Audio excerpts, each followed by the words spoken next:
हेडलाईन्सचे प्रायोजक आहे NBC bearings, लांब पळण्यासाठी। भारतीय संघाच्या स्वागतासाठी लाखो मुंबईकर रस्त्यावर, गर्दीत धक्काबुक्की आणि चेंगराचेंगरी। गर्दीवर नियंत्रण मिळवताना पोलिसांचा सौम्य लाठीमार। मरीन ड्राईव्ह परिसरात लाखोंच्या गर्दीमुळे अनेक लोकांची प्रकृती बिघडली। श्वास घेण्यास त्रास होत असल्यानं चाहते देखील गुदमरले। मुंबईतील जीटी रुग्णालयात 9 जणांवर उपचार सुरू। विजयी मिरवणुकीनंतर वानखेडे स्टेडियममध्ये भारतीय संघाचा गौरव। बीसीसीआयकडून भारतीय संघाला 125 कोटी रुपयांचा चेक प्रदान। ताज हॉटेलमध्ये जंगी सेलिब्रेशन। ढोल ताशांच्या गजरात भारतीय संघानं धरला ठेका। वर्ल्ड कप ट्रॉफी उंचावत चाहत्यांच्या अभिवादनाचा स्वीकार। प्रचंड उत्साहात भारतीय खेळाडू थिरकले। महाराष्ट्र शासनाच्या वतीनं विधान भवनात आज खेळाडूंचा सत्कार। रोहित शर्मा, सूर्यकुमार यादव, यशस्वी जयस्वाल, शिवम दुबेंना 1 कोटींचं रोख बक्षीस मिळणार।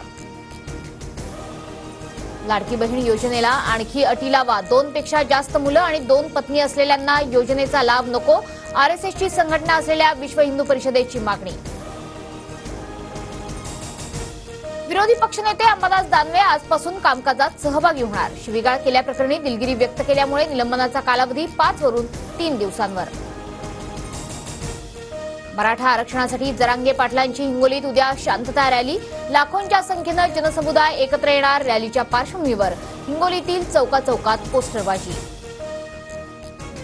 वंचितचे अध्यक्ष प्रकाश आंबेडकर उद्या मुख्यमंत्री शिंदेंची भेट घेणार। नागपूर दीक्षाभूमीवरील आंदोलकांचे गुन्हे मागे घेण्याची विनंती करणार। सकाळी 11:15 वर्षा निवासस्थानी भेट घेणार। मनसे पाठोपाठ वंचितची साथ सोडणारे वसंत मोरे मशाल हाती घेणार। 9 जुलैला वसंत मोरेंचा ठाकरे गटात पक्षप्रवेश। वसंत मोरेंनी घेतली उद्धव ठाकरेंची भेट। दूध उत्पादकांना हमीभाव देण्याबाबत सरकार सकारात्मक विचार करेल। केंद्रीय सहकार मंत्री अमित शहांची मंत्री राधाकृष्ण विखे पाटील यांना ग्वाही। नीट परीक्षेत डमी उमेदवाराचं प्रकरण। बेरापूरमधील दाखल गुन्ह्याचा सीबीआयने मागवला अहवाल। जळगावातील तरुणीच्या जागेवर राजस्थानमधील तरुणी परीक्षेसाठी बसली होती। दोघीही अटकेत। साताऱ्याच्या धरण पाणलोट क्षेत्रात पावसाचा जोर वाढला। कोयना धरणाच्या पाणी पातळीत वाढ। ओझरडे धबधबा ओसंडून वाहू लागला। राज्यात पुढचे 3 ते 4 दिवस पावसासाठी पोषक हवामान। कोकणासह गोव्याला मुसळधार पावसाचा ऑरेंज अलर्ट। विदर्भ, मध्य महाराष्ट्र, खानदेशात येलो अलर्ट। मराठवाड्यातही हलक्या पावसाचा अंदाज। संत ज्ञानेश्वर महाराजांची पालखी आज जेजुरीतून वाल्हे गावच्या दिशेने मार्गस्थ। भंडाऱ्याची उधळण करत जेजुरीकरांकडून पालखीला निरोप, तर संत तुकोबा महाराजांची पालखी रोटीघाट सर करणार। केंद्रीय मंत्री नितीन गडकरींच्या मागणीनंतर आषाढी यात्रेसाठी विदर्भातून विशेष रेल्वे गाड्या। नागपूर, अमरावती, खामगावमधून 14 जुलैपासून विशेष गाड्या सुरू।